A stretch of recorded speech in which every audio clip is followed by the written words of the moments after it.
রমজান মাস সামনে আসতেছে।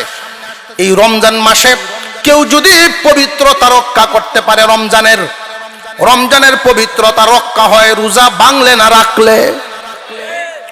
রমজানের পবিত্রতা রক্ষা হয় মিথ্যা কথা ছাড়লে না রাখলে।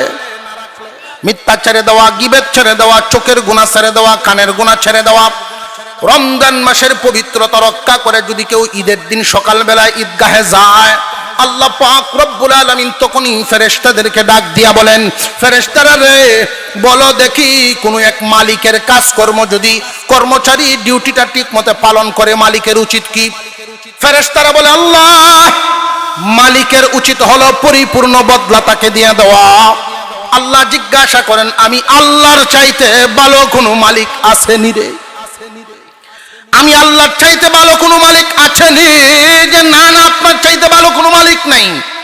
তাহলে তোমরা সাক্ষী থাকো, রমজানের পবিত্রতা রক্ষা করে যারা এখানে আসছে, আমি আল্লাহ এদেরকে নবজাতক শিশুর মতো নিষ্পাপ বানায়া দিলাম। আল্লাহ পাক এদের জিন্দেগির গুনাহ এমন ভাবে মাফ করেন, আল্লাহ চান না কোন ইমানদার গুনাহ সহ দুনিয়ার থেকে বিদায় হোক। কারণ গুনাহ সহ বিদায় হইলেই তাকে জাহান্নামে নেওয়া লাগে। পবিত্র করার জন্য জাহান্নামের আগুনে জ্বালানো লাগে। জাহান্নাম তো বানাইছেন ইমানদারের জন্য না, বানাইছেন কাফেরদের জন্য। জান্নাত বানাইছেন ইমানদারের জন্য। ইমানদার কেন জাহান্নামে যাবে? আল্লাহ এটা চান না।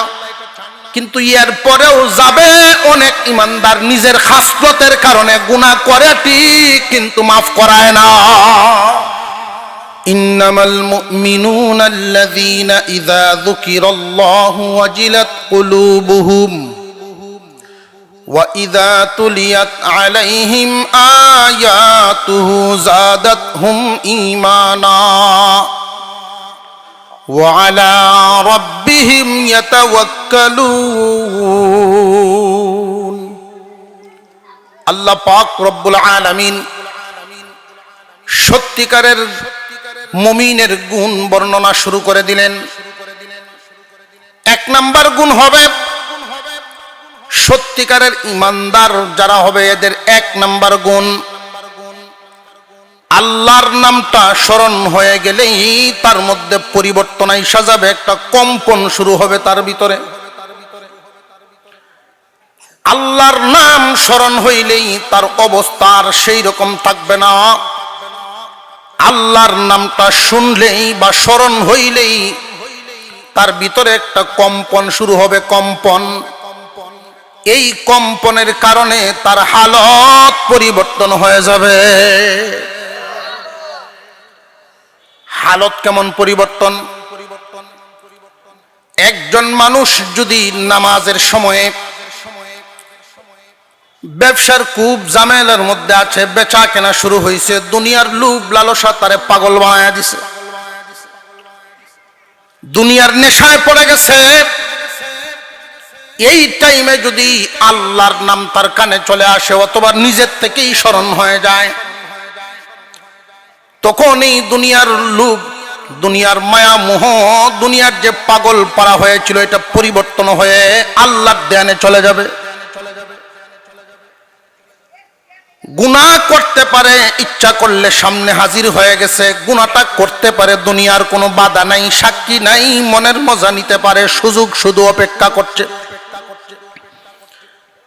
যেই মাত্র গুনাহটা করতে যাবে তখনই যদি আল্লাহর কথা স্মরণ হয়ে যায়, তখন যেইভাবে যাইতেছিল যাওয়াটা পরিবর্তন হয়ে যাবে। আল্লাহর নাম স্মরণ হয়ে গেলে তার ভিতরে একটা কম্পন তৈরি হয়। একজন মুমিন যখন গুনাহ করতে যায়, যারা ইমানদার, এই পৃথিবীর জমিনের কোনো সাক্ষী নাই, কিন্তু আল্লাহ দেখেন না, দেখেন না, এই কথাটা যখন স্মরণ হয় আল্লাহ দেখতেছেন, তখন সত্যিকারের ইমানদারের পরিচয় হলো পরিবর্তন এসে যাবে। গুনার কাজটা আর করতে পারবে না, অবশ্যই তার মধ্যে পরিবর্তন চলে আসবে কম্পনের কারণে। এই গুণটা যার মধ্যে আছে শুকর আদায় করবেন, যার মধ্যে নাই আল্লাহর মুহাব্বত দিলের ভিতরে আনার চেষ্টা করেন। আল্লাহ পাক রব্বুল আলামিন সত্যিকারের ইমানদার গুণী মুমিনের এক নাম্বার গুণটা বলেন ওয়াজিলাত কুলুবুহুম, ভিতরে কম্পন, ভীত সন্ত্রস্ত হয়ে কম্পন শুরু হবে। দুনিয়ার জমিনে ভয় হলো দুই প্রকার। লক্ষ্য করে দেখবেন, কুকুরে যদি আপনার দিকে দাউ দাউ করে আসতে থাকে, দেয়ে আসতে থাকে, সাপ বাঘ এই জাতীয় প্রাণীর সামনে পড়লে ভয় লাগেনি না লাগে না? পক্ষান্তরে উস্তাদের সামনে পড়লে, পীরের সামনে পড়লে, কোন একজন মানুষ যদি সিগারেট টানতে থাকে, সিগারেট এমনি তাকায় দেখে তার চাষা আইতাছে, সিগারেটটা কি রাখে না ফেলায় দেয়? পরিবর্তন হয়েছে তার মধ্যে। কেন? উস্তাদ বা পীর বা চাষার সম্মানের কারণে। ঠিক তেমনি ভাবে আল্লাহ পাক রব্বুল আলামিনের মহব্বতটা তোমার দিলের ভিতরে এমন থাকা চাই। আল্লাহ যেমন দয়ালু এমন কিন্তু কঠোর। তোমার মালিকের মহব্বত দিলের ভিতরে এমন থাকা চাই যে আমার আল্লাহ দেখতেছেন, আল্লাহকে দেখায় আমি এই গুনার কাজটা কেমনে করি। যাদের দিলের ভিতরে এমন গুণ আনতে পারে যে আল্লাহর নামটা শুনলেই, আল্লাহর কথা স্মরণ হইলে আল্লাহর মহব্বতটা দিলের ভিতরে এই পরিমাণ থাকা চাই। স্ত্রীর মহব্বত আছে, ভালো কথা। সন্তানের মহব্বত আছে, বন্ধু বান্ধবের মহব্বত আছে, এমনকি নিজের জীবনের তো একটা মহব্বত আছে। সব চাইতে আল্লাহর মহব্বত সবচেয়ে বেশি থাকা লাগবে। হযরত আলী রাদিয়াল্লাহু তাআলা আনহু ঘরের ভিতরে গেলেন, ফাতেমা রাদিয়াল্লাহু আনহা জ্বরে আক্রান্ত, কোনো কিছুই খান নাই, ক্ষুধার্ত অবস্থায় বিছানায় পড়ে আছেন। আবদার করলেন, স্বামী হে, পারেন যদি আমাকে একটা ফল খাওয়ান। পকেটে তেমন পয়সা ছিল না, যেই পয়সাটা ছিল একটা ফল কিনা যাইব। জলদি বাজারে চলে গেলেন, গিয়ে একটা আনার কিনলেন। আনার, এই এক আনার নিয়েই উনি আসতেছিলেন। আল্লাহ পাক রব্বুল আলামিন ফেরেশতা পাঠায় দিলেন হযরত আলীর ঈমান পরীক্ষার জন্য। ঈমানদারের কোন পর্যায়ে আছেন উনি? ওই ফেরেশতা ভিক্ষুকের বেশে হযরত আলী রাদিয়াল্লাহু আনহুর সামনে হাজির। সামনে হাজির হয়ে উনি বলতেছেন, আমি ক্ষুধার্ত, 3 দিন যাবত কোনো কিছু খাই না, আমাকে একটু সাহায্য করেন, খাদ্য থাকলে, কোনো কিছু খাবার থাকলে দেন। হযরত আলীর কাছে খাবার জাতীয় আছেটা কি? একটা ফল। আপনি জানেন আপনার ঘরে কিচ্ছু নাই, এই একটা ফলেই আপনার বিবিরে দিবেন। এই টাইমে যদি কোনো ফকির ভিক্ষা চায়, আপনার মাথা ঠিক থাকবো? উনি দিতে চায় না। আপনি তো এই সময় বলে ফেলবেন যে তোর চোখটি ঠিক কর, তোর চোখ দোষ, আনার দেখছস, তোর কিদা লাগিয়ে আসছে। কিন্তু হযরত আলী বলেন, আমার কাছে একটা আনারই আছে, এটা আমার বিবির জন্য কিনছি। এমনি ফকিরে বলে, আমার আল্লাহর হস্তে দাও। যেই মাত্র আল্লাহর হস্তে শব্দটা উচ্চারণ করে ফেলছে, আল্লাহর নাম, আল্লাহর হস্তে মানে কি? যে আল্লাহর জন্য দেও। বিবির মহব্বত উদাও হয়ে গেছে আল্লাহর নাম শোনার পরে। বিবির মহব্বত আর মহব্বত জায়গায় নাই, আল্লাহর নাম চোখে ভাসতেছে। এমনি অর্ধেকটা তিনি ভাগ করে দিয়া দিলেন। ফকিরে অর্ধেক নিয়ে কয়, আল্লাহর হস্তে বাকিটাও দিয়া দাও। আল্লাহর জন্য দিতে হবে, এই জন্য ওনার আর অন্য কোনো ভাবনা চিন্তা নাই, পুরাটাই দিয়া দিলেন।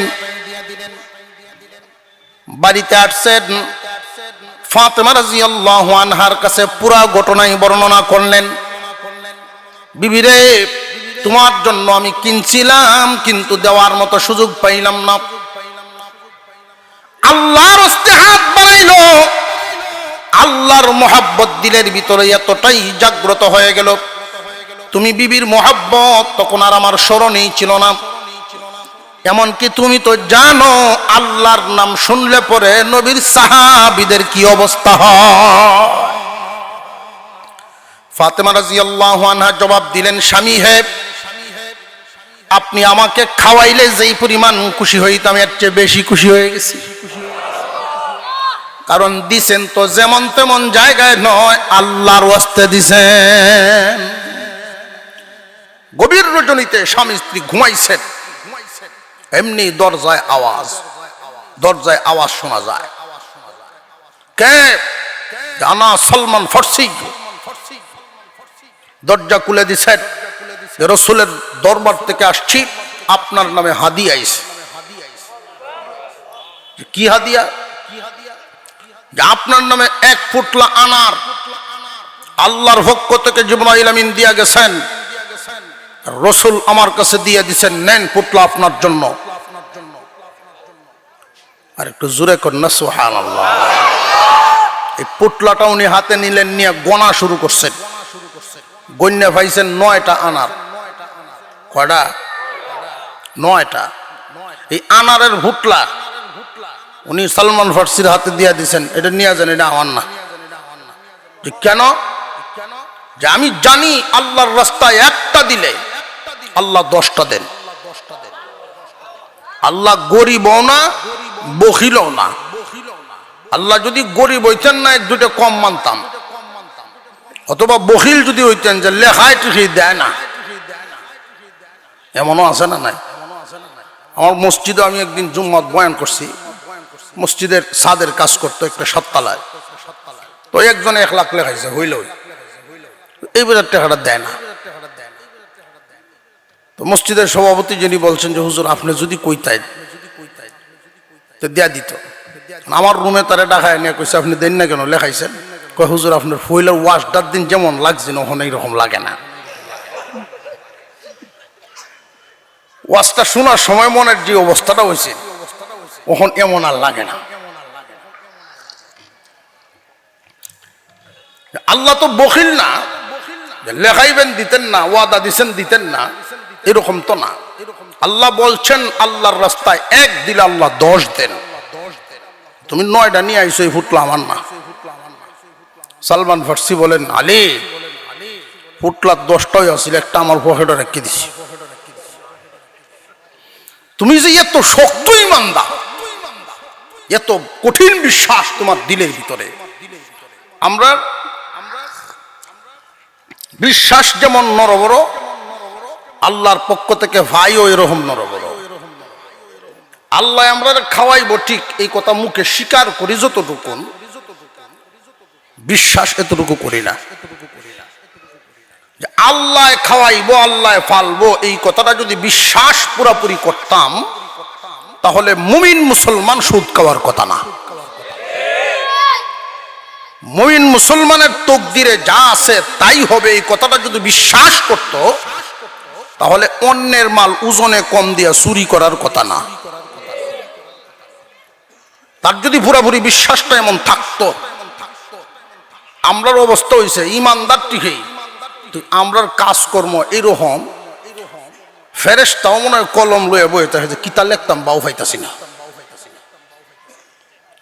পল্লী বিদ্যুতের কাজ করে, আমি একদিন একটা মিটারের জন্য আবেদন করছি, তো আমার কাছে তো আর সুযোগ পাইতেছে না। তো আমার ড্রাইভার গেছে, তার কাছে গিয়া বলছে যে এটা একটু দিয়া দেন। কিছু খরচপাতি তো আছে, যাই দিবেন দেলান, জমাতের টাইমে হইতেছে, নামাজের জমাতের টাইম হইতেছে, যাই দিবেন দেলান। এই টাকাটা পকেটে নিয়ে আবার নামাজের জমাতেও গিয়ে কারইছে। আমি গাড়ির বইয়ের দৃশ্য দেখতেছি, তার যে লো আর সুরটটা, মনে মনে কই আল্লাহ ফেরেশতা কি লিখবো, কলম লইয়া তো দাঁড়ায় থাকবো, কিতা লিখতাম বা হইতেছি না।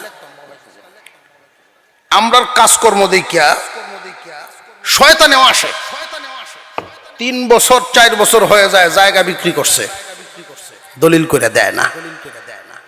আছে না নাই? আল্লাহর ভয় ভিতরে থাকলে এই অবস্থা হইতো, দেয় না। কয়েকদিন তারা সাব রেজিস্ট্রার অফিসে নিছে, দলিল টলিল লেখা হয়, বাউসা হয়েছে, দেখে হ্যাঁ নাই, ঘুরে আইসে আবার। কি ভাই আপনি গেলেন, আবার আয়া বললেন, কহারে তোরে তো কই আইতাম মনে নাই, এই মুহূর্তে ফোন আইছে আমার বেআইন হাসপাতালও, তো তোর জায়গা বড় না আমার বেআইন বড়। বেআইন অসুস্থ তো যাও নই লাগে, কোনোভাবেই লইতে পারে না। অবশেষে এলাকার গণ্যমান্য কিছু জঘন্য তো থাকে, এইরকম এক লোক বা করছে যে ভাই দেখেন আমার জায়গাটা দেয় না, তো এর আন্ডা খায়া সামনাসামনি যখন বসলো, দলিল করে দেও না কেন, 3 বছর 8 বছর আগে জায়গা বেচছ, কেন যে দেই না এটা কি সবার সামনে বলা যাইব? কেন যে দেই না এটা কি সবার সামনে কোন যাব? আপনি বুঝেন না কিছু? ও আচ্ছা, গোপন কথাতে আয় দেখি, গোপনে যাই, পাশের রুমও গিয়া কি ব্যাপার কত হনি, 4 বছর আগে বেচছি 50,000 টাকা ক্যার, এইটার সামনে দিয়া মেইন রুট যাইতেছে, রাস্তা হয়ে গেছে, এখন শতাংশ হয়েছে 50,000। আপনি কোন আমি কেমনে দলিল করে দিতাম? বেচস্ত দিতে হইব না, কি করণ লাগবো এটা কর, টাকা কিছু বাড়ায় লইয়ে দিলেন, আমি দিলাই, তোরে যে আমি বাড়ায় লইয়ে দিতাম, আমার লাভটা কিতা? কথা হলে আপনার লাভ সহ লইয়ে দিন। আমরা মুসলমান, আমরা মুসলমান না, বরং যারা বালা মানুষ এদের চাইতেও দাবি করি শক্ত ইমানদার। যে নামাজ পড়ে হের চাইতেও আমি কাটি ইমানদার। যে না বেনামাজি আর নামাজি দুইটা যদি ঝগড়া লাগে দেখবেন বেনামাজিদের আওয়াজটা কত কঠিন, তোর থেকে আমি বালা। সত্যিকারের ইমানদার আল্লাহর নাম স্মরণ হয়ে গেলে তার অবস্থান পরিবর্তন করবে, আল্লাহর হুকুম পালন করবে, আল্লাহর নাফরমানিতে আর থাকতে পারবে না, অবশ্যই তার ভিতরে কম্পন শুরু হবে। 1 নাম্বার গুণ, আল্লাহর নামের স্মরণ হইলেই তার ভিতরে একটা ভয় ভীতি কম্পন শুরু হয়ে যাবে। 2 নাম্বার, সত্যিকারের ইমানদার গুণী ইমানদারের 2 নাম্বার গুণ হবে ওয়াজিলাত কুলুবুহুম ওয়া ইযা তুলিয়াত আলাইহিম আয়াতুহু যাদাতহুম ঈমানা। কুরআনুল কারীমের তিলাওয়াত শুনলে তার ঈমান বাড়বে, ঈমান বাড়বে, ঈমান বাড়বে। আল্লাহর কালামের তিলাওয়াত শুনলে তার ঈমান বাড়বে। 2 নাম্বার গুণের অধিকারী এটা, 2 নাম্বার গুণ। প্রশ্ন হলো ঈমান বাড়ে না কমে এটা কেমনে বুঝতাম? ঈমান তো দেখা যায় না, হাতেও ধরা যায় না, বাড়ে না কমনে কেমনে বুঝতাম? মুফাসসিরিনে কেরাম বলেন যদি কোরআন তিলাওয়াত শুনলে তোমার ভালো লাগে বুঝবা তোমার ঈমান বাড়ে। কুরআনুল কারীমের তিলাওয়াত শুনতে যদি তোমার ভালো লাগে বুঝবা তোমার ঈমান বাড়ে। তোমার দিলকে তুমি জিজ্ঞাসা করো, তোমার অবস্থাকে তুমি পর্যবেক্ষণ করো, কুরআনের তিলাওয়াত শুনতে কি তোমার বেশি ভালো লাগে নাকি গান শুনতে বেশি টেস্ট লাগে? যদি দেখা যায় যে না কোরআন শুনতে বেশি ভালো লাগে বুঝবা 2 নাম্বার গুণ তোমার মধ্যে আছে। যদি না থাকে তাড়াতাড়ি আনো, নইলে গুণী ইমানদার হতে পারবে না। যুগে যুগে কুরআনুল কারীম নাজিল হওয়ার থেকে নিয়ে শুরু করে এই পর্যন্ত একদল মানুষ কোরআনের পক্ষের আর একদল মানুষ কোরআনের বিপক্ষের আছে না নাই? এখনো পর্যন্ত আছে, কিয়ামত পর্যন্ত থাকবে। সত্যিকারের ইমানদার যারা হবে তারা কোরআনের পক্ষের থাকবে, কুরআনুল কারীমকে হৃদয়ে লালন করবে, কোরআনকে মহব্বত করবে। যারা কোরআন পড়ায় এদেরকে মহব্বত করবে, কোরআনের সাথে সম্পর্ক রাখবে। সত্যিকারের ইমানদারের 2 নাম্বার গুণ কুরআনুল কারীমের তিলাওয়াত শুনলে তার ভালো লাগে। 3 নাম্বার গুণ হলো আল্লাহ পাক রব্বুল আলামিন বলেন ওয়া আলা রাব্বিহিম ইয়াতাওয়াক্কালুন। সত্যিকারের ইমানদারের 3 নাম্বার গুণ হলো আল্লাহর উপরে ভরসা করবে। আল্লাহর উপরে ভরসাটার 2-1টা কথা না বললে বুঝবেন না কেমনে করা লাগে ভরসা।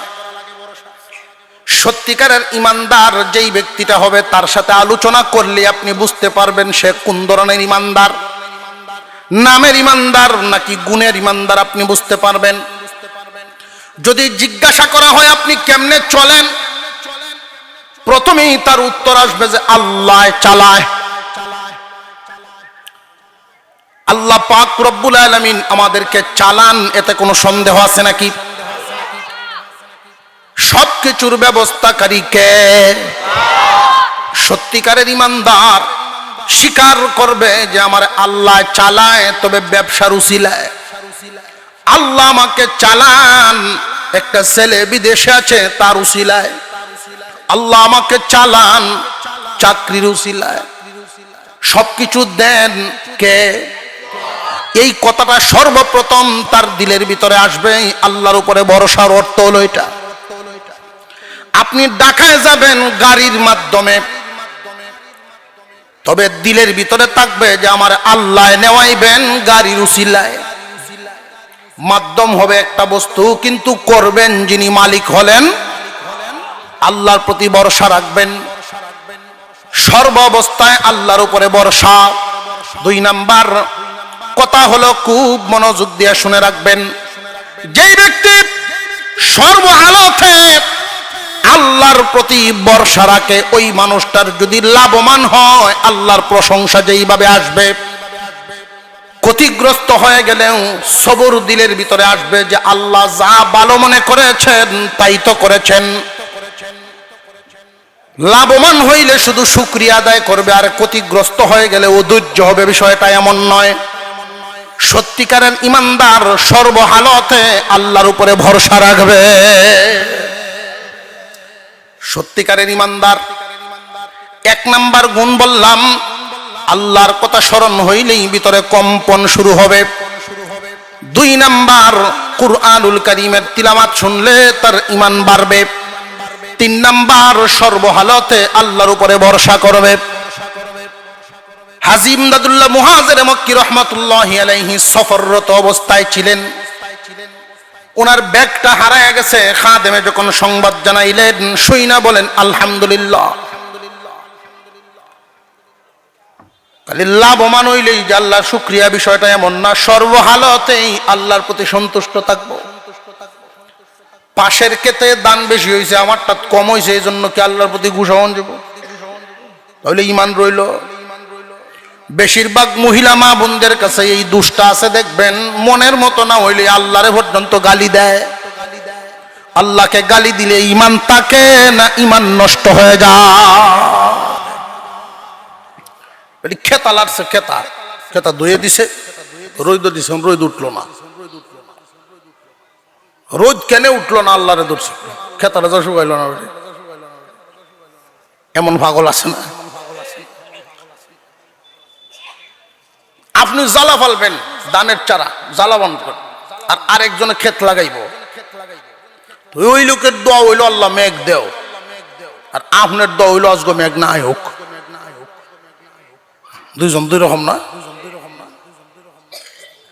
একজনে ফার্মেসি দিছে অথবা ক্লিনিক দিল, সে নিয়ে দোয়া করাইতেছে। যে ক্লিনিক আর ফার্মেসি যে ব্যক্তি দিছে, এই ব্যক্তি যে দোয়া করায় আপনারা দেয়া উদ্দেশ্য কি? বালা চলতো, বালা চলার গুরিত কি? মানুষ অসুখ বেশি হোক, তার উদ্দেশ্য হইল অসুখ বিসুখ মানুষের যত বেশি হইব, ফার্মেসি আর ক্লিনিকের ব্যবসা তত ভালো হইব। জোরে কন। এখানেও কে দোয়াটা আপনি কিতা করবেন? আল্লাহ মানুষের অসুখ বিসুখ বাড়ায় দিও, এটা কখন যাব? দুনিয়ার গতিতে চলবে, বান্দা আল্লাহর প্রতি সর্বহালতে সন্তুষ্ট থাকবে। এটাই আল্লাহর চাওয়া বান্দার প্রতি। 3টা গুণ বললাম। 4 নাম্বার গুণ, আল্লাযীনা ইউকিমুনাস সালাহ। 4র্থ নাম্বার গুণটা, নামাজ কায়েম করবে। সত্যিকারের ইমানদার যারা, তারা নামাজ কায়েম করবে। নামাজ কায়েমের অর্থটা বুঝায় দেওয়া দরকার, নইলে অনেক মানুষ প্রশ্ন করে যে নামাজ তো পড়ার কথা আল্লাহ বলেন নাই, নামাজ কায়েমের কথা কইছে। এই মাসলা দিয়া আবার এই ওয়াজও করে, একটা নামাজ একটা রোজা আদম যাতে ভরলে সারে, চলো মুর্শিদের বাজারে দেখবে যদি তারে। আছে না নাই? আর একটু জোরে কর। নামাজ পড়ে না এক কথা, যদি মানে না সে যে কাফের কোনো সন্দেহ, যদি কোন নামাজ লাগে না কইতে দেরি হবে, কাফের হইতে দেরি তো না। নামাজ কায়েমের অর্থটা খুব সহজে বোঝানোর জন্য আমি একটা উদাহরণ পেশ করি। আমাদের প্রত্যেকের বডি আছে না নাই? নামাজেরও বডি আছে। আমাদের বডির অঙ্গ প্রত্যঙ্গ সবগুলোর গুরুত্ব কি সমান না বেশ কম আছে? একজন মানুষের মাথা নাই এমন কোন মানুষ দেখছেননি? কল্লা নাই এমন মানুষ আছে নেই? বডির অঙ্গ প্রত্যঙ্গ এমন কিছু অঙ্গ আছে যেগুলো না থাকলে মানুষটাই থাকবে না। নামাজেরও অঙ্গ আছে, নামাজের অঙ্গ আছে, নামাজের অঙ্গ আছে। আমাদের বডির যেমন অঙ্গ আছে, এমন কিছু গুরুত্বপূর্ণ অঙ্গ যেগুলো না থাকলে মানুষটাই থাকবে না। তবে এমন অঙ্গ আছে যেগুলো না থাকলেও মানুষ বাঁচে, মানুষ চলতে পারে। যেমন একটা হাতের মধ্যে 5টা আঙ্গুল থাকার কথা আছে, 4টা বা 6টা। একটা পা বাডি বা একটা চোখে সমস্যা, একটা কান ছোট, এমন হয়নি না? হয় না? ওই মানুষগুলো কি পরিপূর্ণ না অপরিপূর্ণ? অপরিপূর্ণ। এরপরেও তো তাকে মানুষই বলা হয়। কিন্তু মনের চাহিদা কি যে মানুষটা পরিপূর্ণ থাকতো, এটা হলো সুন্দর। ঠিক তেমনি নামাজের ভিতরে অঙ্গ আছে, কিছু অঙ্গের নাম হলো ফরজ। নামাজের বাহিরেও ভিতরে ফরজ আছে। কোনো একটা যদি না থাকে, ইচ্ছাই হোক অনিচ্ছাই হোক, একটা ছুটে গেলেই নামাজ শেষ। কথা বুঝে আসতেছে? নামাজের ভিতরে ওয়াজিবাত আছে। ইচ্ছাকৃতভাবে যদি এই ওয়াজিবগুলো একটা সারিয়া দেয়, নামাজ শেষ। যদি অনিচ্ছাকৃতভাবে কোনো একটা ছুটিয়া যায়, তো আল্লাহ পাক সুযোগ দিয়েছেন, বান্দা ইচ্ছায় যেহেতু শেষ করো না, ইচ্ছায় যেহেতু তুমি ছাড়ো নাই, তোমার ভুল ক্রমে ছুটে গেছে, সেজদায়ে সাহু দিয়া চিকিৎসার মাধ্যমে নামাজ ঠিক রাখো। নামাজের ভিতরে সুন্নত আছে। সুবহান রাব্বিয়াল আযীম, সুবহান রাব্বিয়াল আলা 3 বার পড়লাম, 5 বার পড়লাম, 7 বার পড়লাম তাসবিহাত। কোন মানুষ যদি একবার পড়ে অথবা পড়লো না তাসবিহ, তার নামাজটা নষ্ট হবে না, নামাজ হবে কিন্তু অপরিপূর্ণ। যেমন কান নাই, চোখ নাই, আঙ্গুল নাই, এরকম। কথা বুঝে আসতেছে আপনাদের? আল্লাহ পাক রব্বুল আলামিন বলেন, আল্লাযীনা ইউকিমুনাস সালাহ। সত্যিকারের ঈমানদার নামাজ কায়েম করবে। কায়েমের অর্থ হলো নামাজকে পরিপূর্ণভাবে প্রতিষ্ঠিত করবে। কোনো একটা অঙ্গ নষ্ট হয় নামাজ এমন থাকবে না তার। সত্যিকারের ঈমানদারের নামাজটা হবে পরিপূর্ণ। সেজদা সেজদার মতো হবে, রুকু রুকুর মতো হবে, তাসবিহ তাসবির মতো হবে। নামাজ শুধু নামে নামাজ পড়বে বিষয়টা এমন নয়। সত্যিকারের ঈমানদার আল্লাহর সামনে দাঁড়ায়া নামাজকে পরিপূর্ণ সুন্দরভাবে নামাজ আদায় করবে। আমাদের বুজুর্গানে দিন তারা মুসল্লিদের নামাজ লক্ষ্য করতেন। যার নামাজ যত সুন্দর, তার সব কাজ তত সুন্দর, এটা মনে করতেন তারা। এক বুজুর্গের খেদমতে ছিলাম, তো আমার এক সাথী ভাই, উনি ডাল দিতে গেছেন হুজুরকে। তো ডাল দিতে গিয়ে একটু তাড়াহুড়া করছে, ডাল 1 চামচ পড়ে গেছে দস্তরখানে। তো হুজুর তার দিকে তাকাইছেন, তাকায় বলছিলেন, নামাজ ঠিক করো। দস্তরখানের ডাল পড়ে গেছে, হুজুর বলছেন নামাজ ঠিক করো। তখন আমার বুঝে আসছে যে যার নামাজটা যত সুন্দর হয়, তার কাজকর্ম তত সুশৃঙ্খল হয়। আপনি লক্ষ্য করবেন, নামাজের মধ্যে অনেকেই রুকু থেকে দাঁড়ানো, সোজা হয়ে দাঁড়ানো, কওমা, সোজা হয়ে দাঁড়ানোটা কি? সোজা হয়ে যদি না দাঁড়ায়, এর আগেই চলে যায়, নামাজ থাকে না। সোজা হয়ে না দাঁড়ায়া সোজা হয়ে দাঁড়ানোটা কাকে বলে? আপনার মেরুদণ্ডের উপরের অংশের যে হাড়, ওইটা কোমরের হাড়ের মধ্যে যেন বসতে পারে, এটাকে বলে সোজা হওয়া। হাড়টা তো বাঁকা হয়, ভাঙ্গা হয়, ওই হাড়টা সোজা হয়ে যেন বসতে পারে, তখন এটাকে দাঁড়ানো হয়।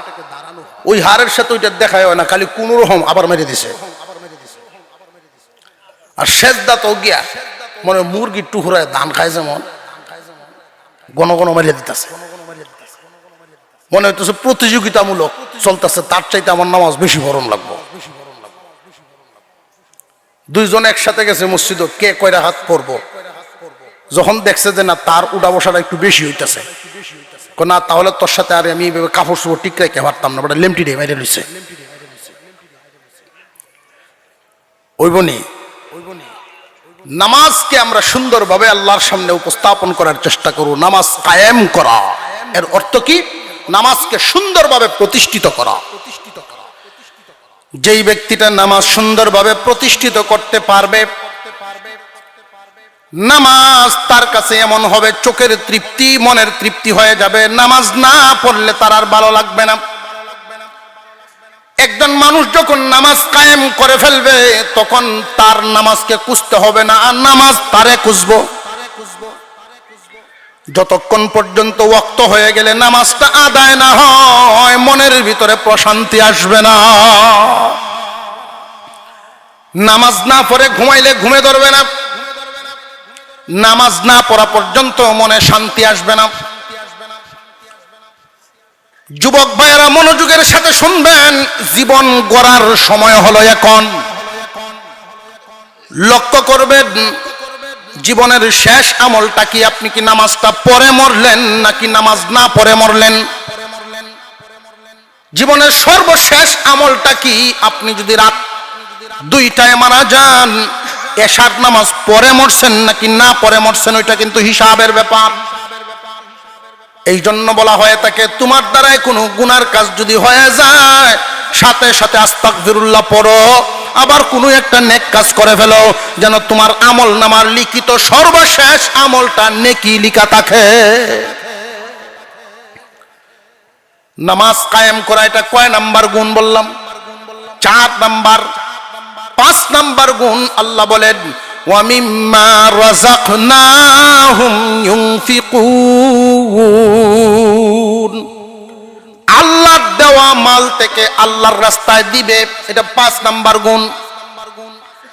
আল্লাহর দেওয়া মাল, আল্লাহর দেওয়া মাল থেকে আল্লাহর রাস্তায় দেওয়াটা হলো 5 নাম্বার গুণ। এই 5 নাম্বার গুণ পাইলাম কয়টা? তো আল্লাহর রাস্তায় মাল, আল্লাহর দেওয়া মাল থেকে আল্লাহর রাস্তায় দেওয়ার ব্যাপারটা নিয়ে আলোচনা করলে একটু লম্বা হয়ে যায়। সংক্ষিপ্ত আকারে বলি, যাকাতের মাসালা ভিন্ন, সেটা ভিন্ন উলামায়ে কেরাম বলে দিবেন। যার উপরে যাকাত আসে তারা আলেমদের শরণাপন্ন হবেন, পরিষ্কার করে নিবেন। তবে আল্লাহর দেওয়া মাল থেকে আল্লাহর রাস্তায় যে দিবেন, প্রতি 40 ভাগের 1 ভাগ দেওয়ার চেষ্টা করবেন। আপনার মালটা প্রশান্তিতে আপনি পরিষ্কার পরিচ্ছন্নভাবে খরচ করতে পারবেন, পবিত্র মাল থাকবে, ময়লা থাকবে না। 40 মণ ধান পাইছেন, 1 মণ আল্লাহকে দিয়ে দেন, 39 মণ আপনি নেন। কারণ সার মাটি আপনি যেমন দিলেন, আল্লাহর দেওয়া সূর্যের আলো, বৃষ্টির পানির দরকার আছে না নাই? ওইগুলো যে ব্যবহার করলেন, আল্লাহকেও দেন, আল্লাহ খুশি থাকবেন, রিজিকের অভাব হইবে না। এই 5টা গুণ যার মধ্যে থাকবে। 1 নাম্বার, আল্লাহর নাম শুনলে দিলের ভিতরে কম্পন শুরু হবে, গনে গনে গনে গনে মুখস্থ করে ফেলেন। 1 নাম্বার, আল্লাহর নামটা শুনলেই ভিতরে কম্পন শুরু হবে।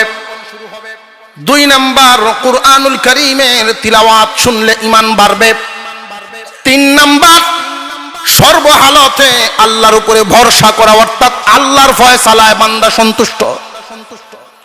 আল্লাহ যা ভালো মনে করেছেন তাই করেছেন, আমি খুশি আছি। 3 নাম্বার গেল। 4 নাম্বার, নামাজ কায়েম করা।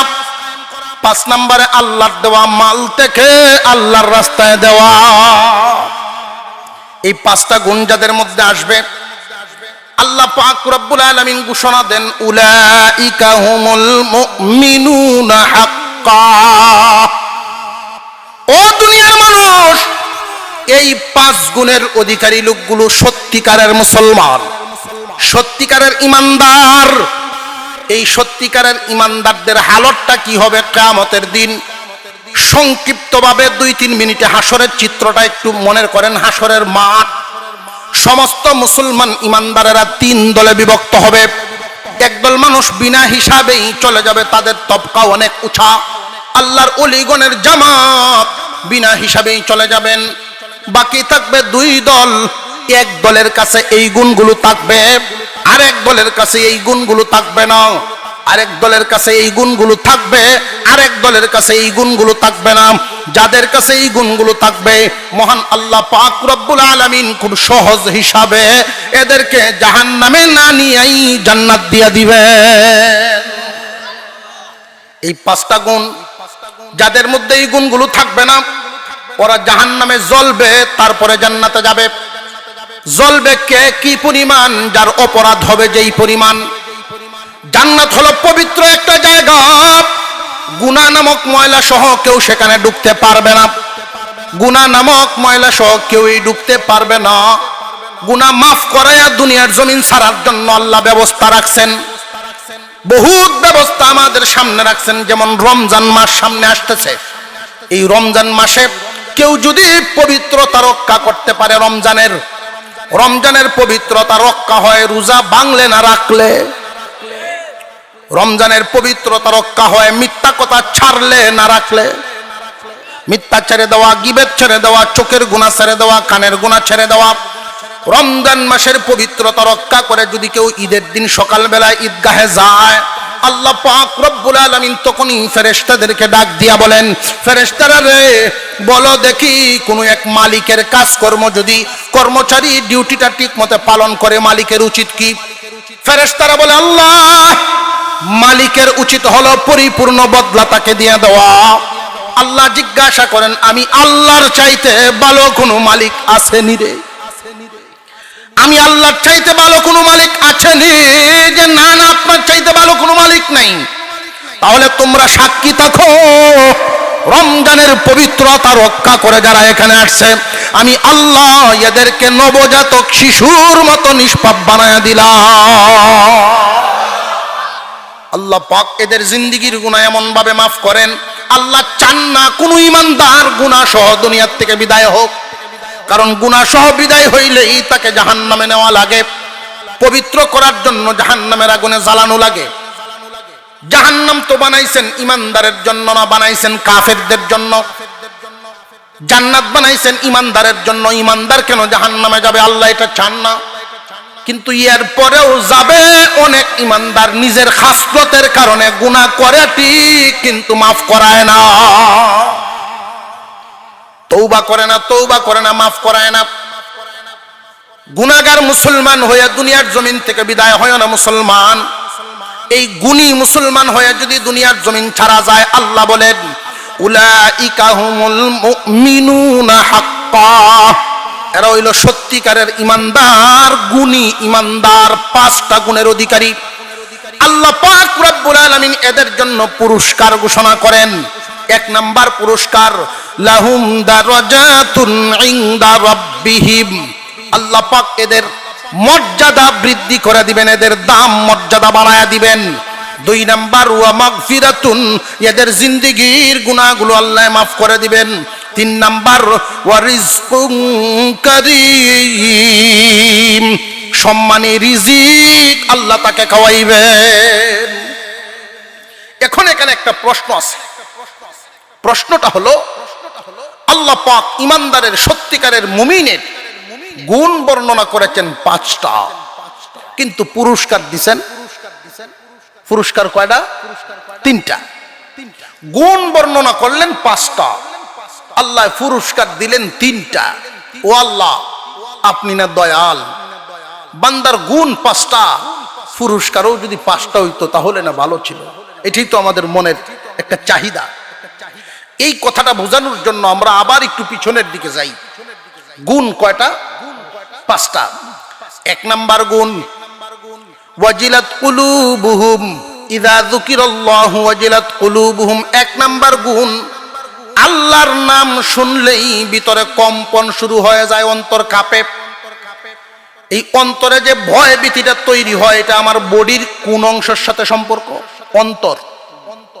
অন্তরের সাথে সম্পর্ক। জায়গা পাইলাম একটা, আল্লাহর কালাম তিলাওয়াত শুনলে ভালো লাগে।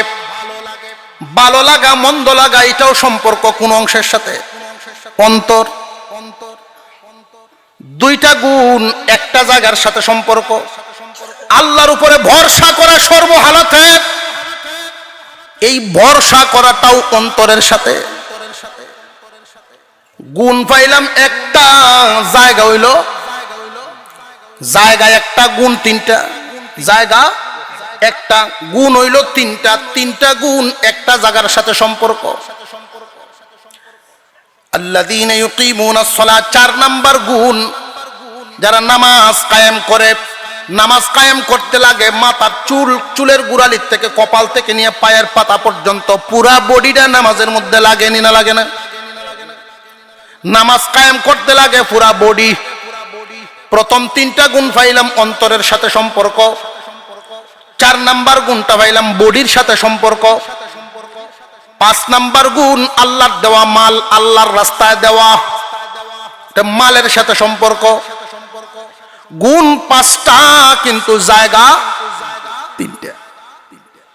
গুণ 5টা, জায়গা পাইলাম 3টা। এই জন্য আল্লাহ পাক বান্দাকে পুরস্কারও দিয়েছেন 3টা। আর একটু জোরে কোন সুবহানাল্লাহ। এই পুরস্কার যে 3টা দিলেন আপনারা একটু লক্ষ্য করেন। অন্তরের পুরস্কার, অন্তরের গুণে গুণান্বিত যারা হবে এদেরকে আল্লাহ অন্তরে পুরস্কার দিবেন। অন্তরে।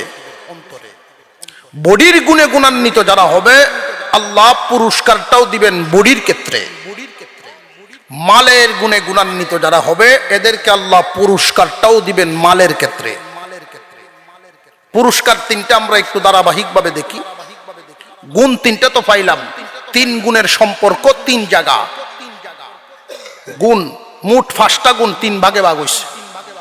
5টা গুণের সম্পর্ক 3টা জায়গার সাথে। প্রথম 3টা গুণের সম্পর্ক অন্তরের সাথে, 4 নাম্বার গুণের সম্পর্ক বডির সাথে, 5 নাম্বার গুণের সম্পর্ক মালের সাথে। কথা বুঝে আসছে আপনাদের?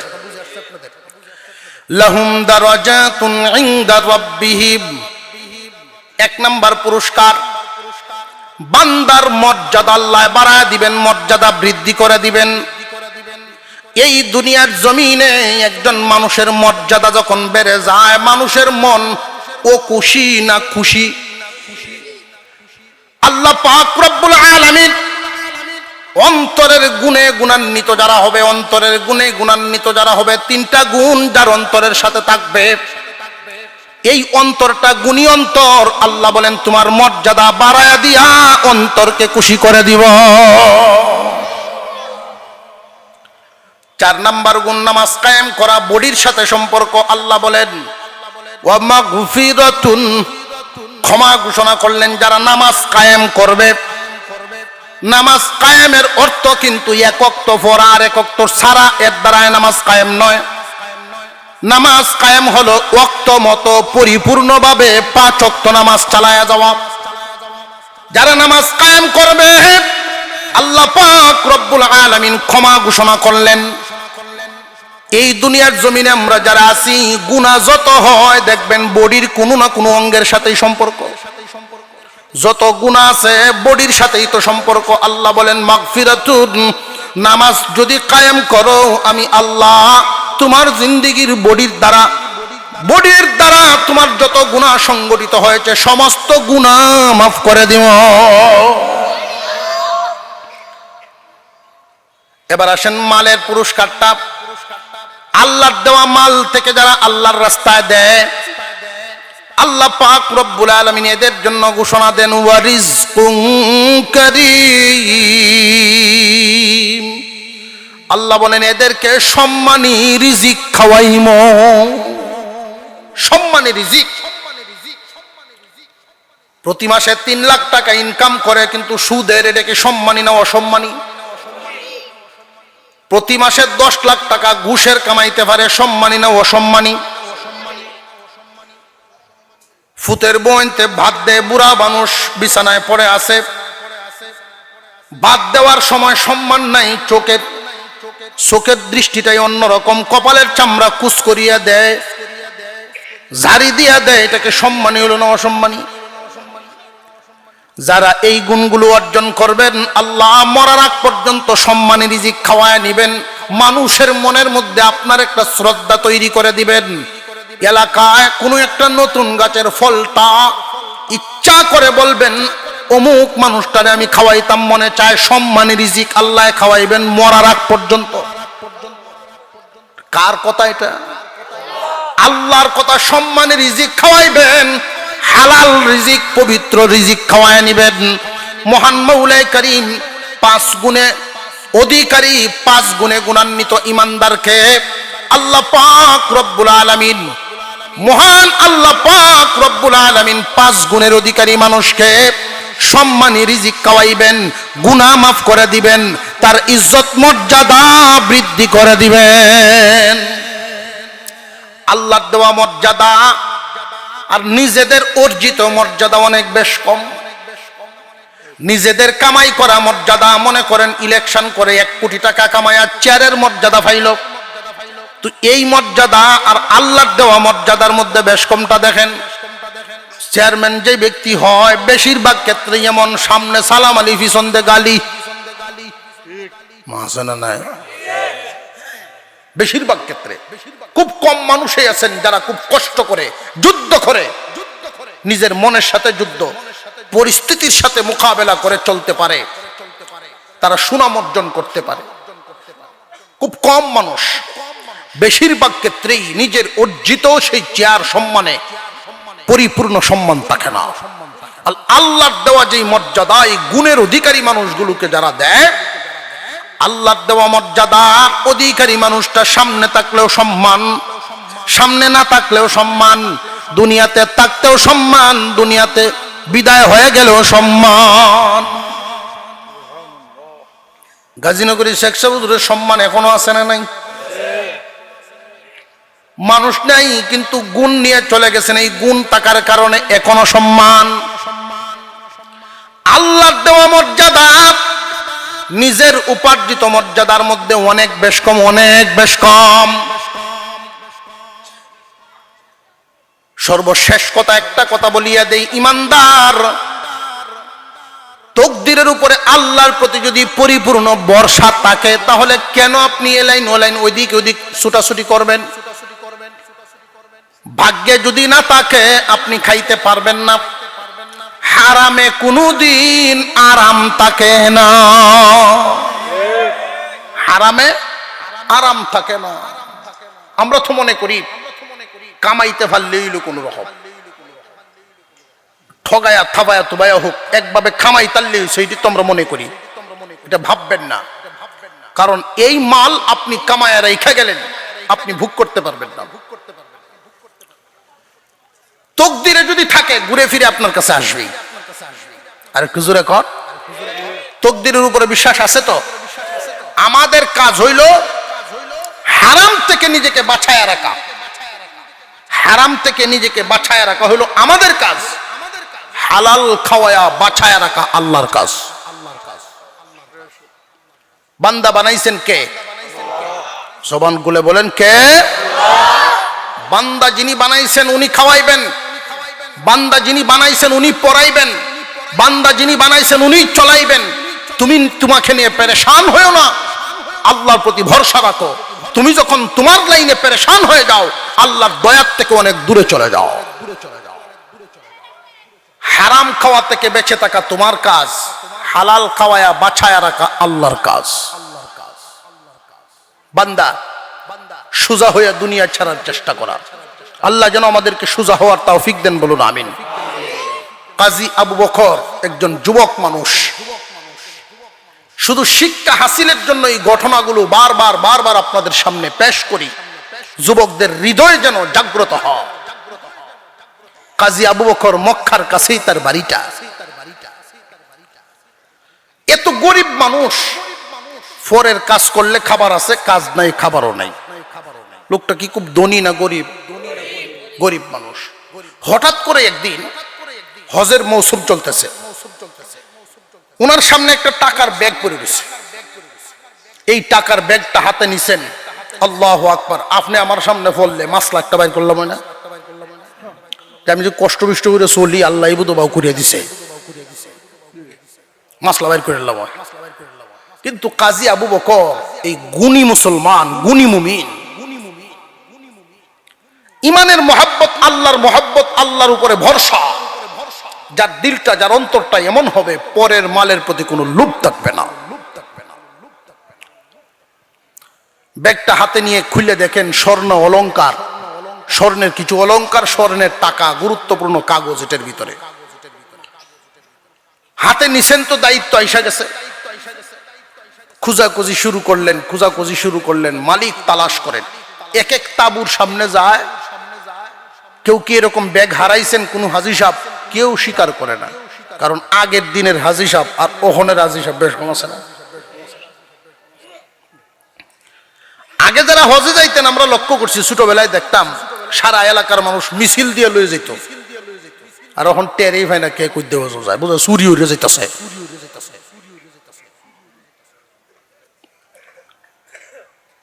আগের হাজী সাহেবগণ বাজারে বাজারে ঘুরতেন, দোকান থেকে বাকি সাকি নিছেন কিনা, কারোর পাওনা দাওনা আছে কিনা, কার কি হক আছে সব শেষ করে নির্বেজাল হয়ে এই এহরামের কাপড়কে কাফনের কাপড় মনে করে বিদায় হয়ে যাইতেন। আর এখনের হাজী সাহেব 40 দিনের বুঝ টাকা পয়সা দিয়া চাবিটা, সিন্ধুকের চাবিটার সাথে লয়ে যায়, তোরা কোন রকম চল, আমি যাইতাছি, আর গোলান দিয়ে আইতাছি, জোরে কর।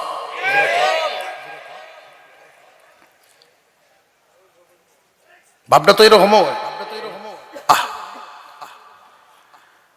খুঁজতেছে, কোনো মালিক পায় না, মালিক পায় না, কেউ স্বীকার করে না। এইভাবে একদিন চলে গেল, 2 দিন চলে গেল, তার তো নিজের খাবার দাবার নাই, কাজ নাই, খাবার খাইব কই? পেট পিট একসাথে লাগিয়ে যাইতেছে, পায়ে পায়ে বাড়ি লাগে ক্ষুধার কারণে। 3য় দিন কাজী আবু বকরের সামনে একজন মুরব্বী মানুষ উঁচা আওয়াজে বলতেছেন, এলোমেলো চুল। ওই লোকটাও ব্যাগ তালাশ করতেছে মানুষের ভিড়ের মধ্যে, বলে, ও মুহাম্মাদের দেশের মানুষ, আমার ব্যাগটা পায়া থাকলে তো তোমরা লুকাইবার কথা না, তোমরা মুহাম্মাদের দেশের মানুষ। কাজী আবু বকর লোকটার সামনে গিয়া বলে, মুরব্বী, কি হারাইছেন আপনি বিবরণ দেন, আপনার ব্যাগের বিবরণটা দেন। বিবরণ দিলেন, হুবহু মিলে গেল, নেন আপনার ব্যাগ। কাজী আবু বকরের চেহারার দিকে মুরব্বী মানুষ তাকায় আছেন, জিজ্ঞাসা করেছেন, আচ্ছা তুমি জানোনি? কেন জানবো না, মুখ খুলে তো দেখেছি, স্বর্ণ অলংকার, স্বর্ণের টাকা পয়সা, কাগজ। রে যুবক, তোমার ভিতরে কি স্বর্ণের কোনো লোভ নাই? টাকা পয়সার লোভ নাই?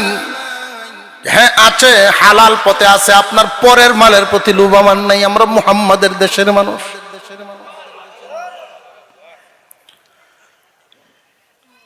কাজী আবু বকরের প্রতি খুশি হয়ে উনি 2টা স্বর্ণের টাকা, 2টা টাকা বাইর করে দিছে। না, এই মুহূর্তে আপনার হাদিয়া গ্রহণ করব না, আমি জানি হাদিয়া দেওয়া নেওয়া সুন্নত, কিন্তু এই মুহূর্তে গ্রহণ করব না। কারণ কুরআনুল কারীমের ভিতরে আল্লাহ বলে দিয়েছেন, যারা সবর করবে সবরের বদলা আল্লাহ নিজ হাতে দিবেন।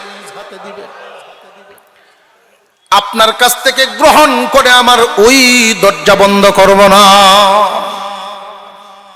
মুরব্বী অবাক হয়ে রইলেন, এত বড় আল্লাহওয়ালা যুবক। আলাদা হয়ে গেলেন, মুরব্বী তার দেশে চলে গেলেন, যুবক তো তার দেশে রয়ে গেলেন। কয়েক বছর পর কাজী আবু বকর দ্বীনের কাজে একটা মিশন চালু করতেছেন, বিভিন্ন দেশে সফর করবেন, মানুষকে দ্বীনের দাওয়াত দিবেন। নৌকা পথে রওনা দিলেন, ঢেউয়ের কবলে পড়ে নৌকাটা অ্যাক্সিডেন্ট হয়ে গেছে। ঢেউয়ের তালে তালে একটা তক্তার উপরে ভর করে বেহুশ অবস্থায় একটা দ্বীপের মধ্যে গিয়ে কাজী আবু বকর লাগছে। কে কোন দিকে গেছে কারোর কোনো হাদিস নাই, কারোর কোনো হদিস মিলে নাই। দ্বীপের মানুষগুলো তার সেবা যত্ন করে হুঁশ ফিরাইল। খোঁজখবর নিয়ে দেখলেন এই দ্বীপের মধ্যে অনেক মানুষ নতুন মুসলমান, ওরা নামাজও জানে না, সূরা কেরাতও জানে না। কাজী আবু বকর নিয়ত করলেন কিছুদিন সেখানে থাকবেন। 3 মাস সেখানে রইলেন। 3 মাস থাকার পরে যারা নামাজ জানতো না, প্র্যাকটিক্যাল শিখায় শিখায় তাদেরকে নামাজি বানায় দিয়েছে। সূরা কেরাত গুলো সহি শুদ্ধভাবে মস্ক করায় করায় কিছু মুখস্থ করাইছে। ছোট ছোট বাচ্চাগুলো সকাল হয়ে গেলেই মার বিছানা ছেড়ে দিয়া মক্তবে চলে যায়। এই দৃশ্যটা এলাকার মুরব্বীদেরকে খুব সজাগ করে দিল। মুরব্বীরা আলোচনা শুরু করলো, লো আমরা একটা কাজ করি, এই যুবককে যদি আমাদের এই দ্বীপে রাইখা দিতে পারি অনেক ফায়দা হবে। কেমনে রাখবা? যে তার সাথে আলোচনা করি সে কি থাকবে কিনা, ভালো পরিবার দেখে একটা বিবাহ পড়াইয়া দেই। তার সাথে আলোচনা করলো, সে একটা শর্ত দিয়ে দিলেন। কাজী আবু বকর বলছেন আমারও আপনজন বলতে মক্কায় কেউ নাই, আপনজন বলতে আমার দেশে কেউ নাই। দিনদার মেয়ে যদি পান তাহলে দেখেন। মুরব্বীরা সারা দ্বীপ তালাশ করে দেখেন একটা পরিবার তো আছে, দিনদার পরিবার।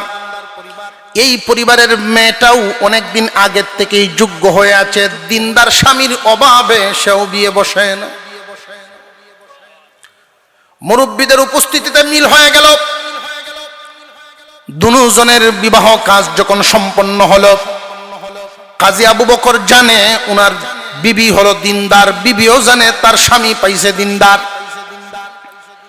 স্বামী স্ত্রী 2 জন বাসর রজনীতে প্রথম যখন সাক্ষাৎ হয়, এই যুবক বারবার মেয়েটার দিকে তাকায়া দেখতেছে। মাথা থেকে পা পর্যন্ত পুরা শরীরটাই তো সুসজ্জিত আছে, অলংকার দিয়ে ভরপুর তার দেহটা। তাকায় আছে অলংকার গুলোর দিকে। মেয়েটায় বলে স্বামী হে, মুরব্বীরা বলছেন আপনি তো খুব দিনদার মানুষ, আমার অলংকার গুলো কি দেখতেছেন বারবার? রে বিবি, এটা মনে করবে না স্বর্ণের লুক আমার অন্তরে এই জন্য দেখতেছি, এই জন্য দেখতেছি না।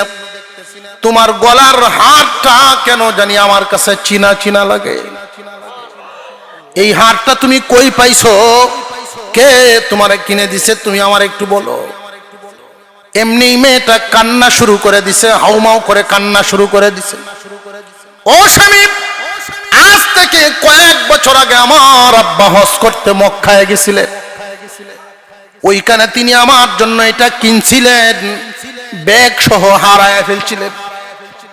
মক্কা নগরীর আল্লাহর একজন ওলি যুবক এই ব্যাগটা পাইয়া 3 দিন পরে আব্বার হাতে দিছেন, বিনিময়ে কোনো হাদিয়া পর্যন্ত নেন নাই।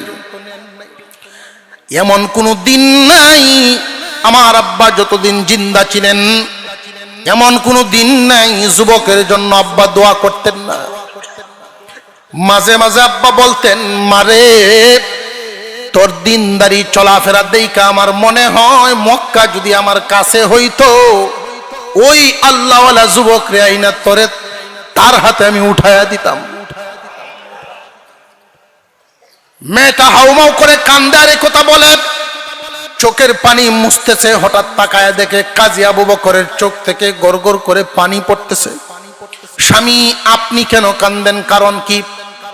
কাজী আবু বকর বলেন, বিবি রে, কুরআনুল কারীমের আয়াত মনে হয়ে গেছে। আল্লাহ যে কোরআনে বলছেন, ইন্নামা ইউওয়াফাস সাবিরুনা আজরাহুম বিগাইরি হিসাব। সবরকারীকে আল্লাহ এমন বদলা দিবেন হিসাব ছাড়া, কল্পনা ছাড়া। মহান আল্লাহ আমাকে এমন বদলা দিবেন, কল্পনাও করি নাই এমন বদলা আল্লাহ আমাকে দিবেন। রে বিবি, মক্কার সেই ওলি যুবক, তুমি যার কথা তুমি বলতেছো, ওই যুবক আর কেউ নয়, আমি কাজী আবু বকর। আল্লাহ দিতে পারেন না? পারেন না? বান্দায় শুধু তার নীতি ঠিক রেখে চলবে, আল্লাহ তাকে তার প্রয়োজন অনুযায়ী দিয়ে দিবেন। যার তকদিরে যা আছে আল্লাহ পরিপূর্ণভাবে বান্দাকে দিয়ে দিবেন। আল্লাহ পাক রব্বুল আলামিন যেন আমাদেরকে আমলের তৌফিক দেন, বলুন আমিন। বিশেষ করে এই 5টা গুণ। 1 নাম্বার, আল্লাহর ভয় আমাদের ভিতরে থাকা চাই। আল্লাহর নামটা শুনলে, আল্লাহর নাম স্মরণ হয়ে গেলে যেন আপনি আর নিজ হালত থেকে যেন পরিবর্তন আসে, কম্পন শুরু হয়ে যায়। 2 নাম্বার, আল্লাহর কালামের তিলাওয়াত শুনলে ঈমান বাড়বে। 3 নাম্বার, সর্বহালতে আল্লাহর প্রতি খুশি থাকা, ভরসা রাখা, আল্লাহর প্রতি ভরসা করা। আল্লাহ চালায়, আল্লাহ খাওয়ায়, আল্লাহ ফলে, এই কথাটা যেন দিলের ভিতরে থাকে। 4 নাম্বার, নামাজ কায়েম করা। 5 নাম্বার, আল্লাহর দেওয়া মাল থেকে আল্লাহর রাস্তায় দেওয়া। আল্লাহ যেন আমাদেরকে আমলের তৌফিক দেন, বলুন আমিন।